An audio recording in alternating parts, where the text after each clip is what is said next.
So it's fair to say that Lando Norris had an eventful weekend last weekend in Bahrain for all the wrong reasons. He messed up in qualifying, that's pretty much what he said in his own words. Qualified down in P6, his teammate lined up in P1. Converted that to a victory, closed the gap to just 3 points in the championship.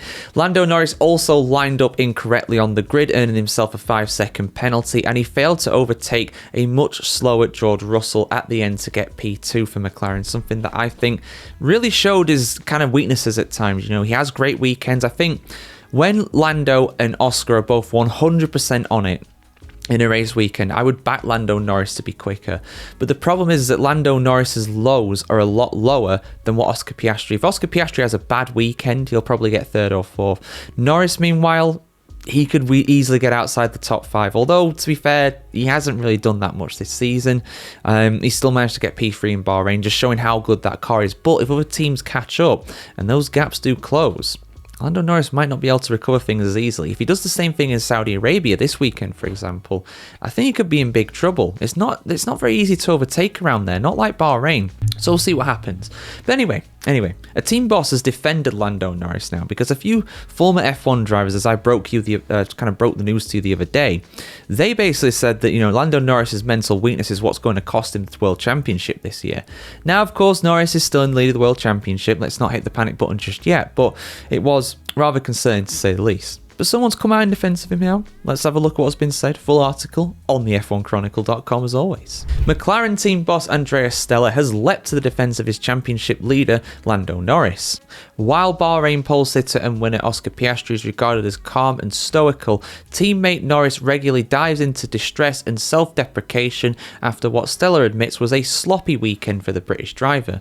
However, Stella, who has worked with champions including Michael Schumacher, Kimi Raikkonen and Fernando Alonso, all at his time as Ferrari.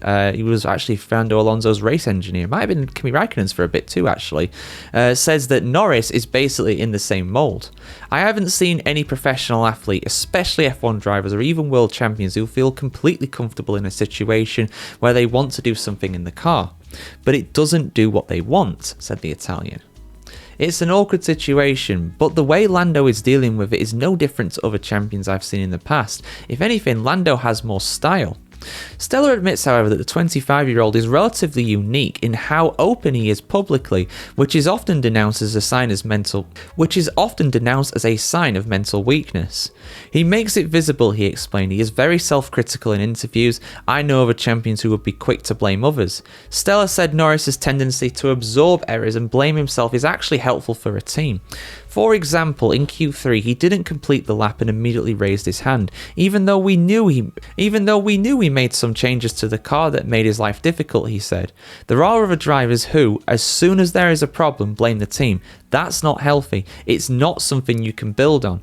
Norris also defended himself, explaining what the public is interpreting as weakness is just another outlet of frustration when I haven't achieved what I want to achieve.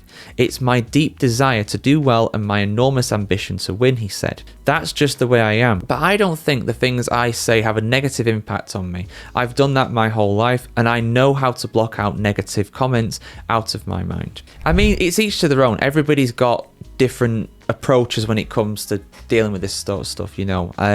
My personal experience, I mean, it's very different to a Formula 1 driver, but if you're being very self-deprecating, if you're believing you're not doing good enough, and again, this is different for different people. Some people might use that as fuel to like, yeah, I need to do better, I need to improve. Some people, though, get themselves into a rut, and it depends how it's his thing at the end of the day. I'm not going to say that he feels a certain way, he doesn't feel a certain way. To me, looking at him in interviews, it was difficult listening to him after qualifying. He was very self-deprecating. He was very kind of beating himself up because it wasn't great. And like Stella said, there is another explanation for that with the car being set up in a certain way. Now, is that Norris's fault for allowing that to be set up a certain way? I don't know. I don't know what conversations he had with his race engineer, with his mechanics.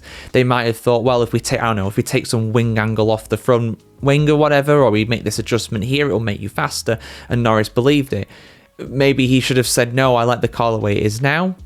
Or maybe he was right to try something different. It didn't work out. It all depends on how you interpret the results when it comes to that. But from the outside, it's very unique. And unfortunately, with the way the media is, you say those sorts of things and it's going to come back to haunt you. It's going to hurt you, unfortunately for him. And as good as he is to block things out like he says, there comes a point where it gets to you.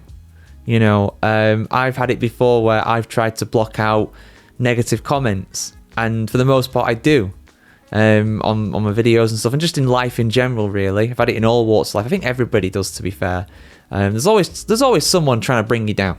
Always. Don't matter who you are, there's always someone trying to bring you down. There's always a downer out there. Whether they're meaning to do it or not, that's a different thing. But, you know, it comes a point where, like, if he loses leading the championship, for example, to Oscar Piastri, if he makes another mistake, how is that going to affect him? There comes a point where it will probably potentially get too much, and you have to answer your critics. And he might well do that.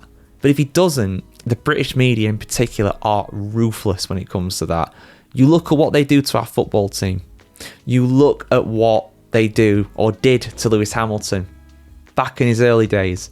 The amount of negative headlines in publications, newspapers like the Daily Mail back in the day. You go and look at what they were saying about him back in the day, and you tell me that they didn't give him a hard time, because they did. And of course, eventually he answered his critics, became a knight, won 7 championships, answered all his critics. Now they love him.